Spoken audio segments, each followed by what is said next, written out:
রাসূলুল্লাহ বলেছেন, কোনো ব্যক্তি যদি মাদক সেবন করে তার 40 দিনের নামাজ কবুল হবে না।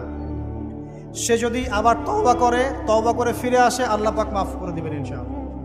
যদি আবারও মাদক খায়, আবার 40 দিনের নামাজ কবুল হবে না।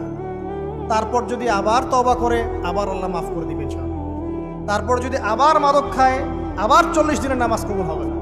তারপর যদি আবার তওবা করে, আবার আল্লাহ মাফ করে দিবেন।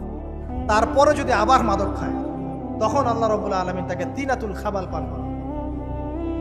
প্রিয় ভাইরা, আপনারা মুসলিম না? আমরা মুসলিম না? মুসলিম যুবকদের সবচেয়ে সেরা অস্ত্র হচ্ছে ঈমান এবং নৈতিকতা।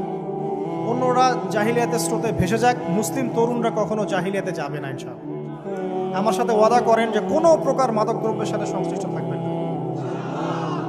একটা সিগারেটেও কখনো টান দিবেন না। কারণ সিগারেটটা কি? সিগারেট আপনাকে আস্তে আস্তে অন্য মাদকের দিকে নিয়ে যাবে। সিগারেট খাওয়া শিখেছিস, এখন গাঁজাও খা। গাঁজা খাওয়া শিখলে এখন ওটা খা, এই করতে থাকে। এক পর্যায়ে আপনি এখান থেকে আর বের হতে পারবেন।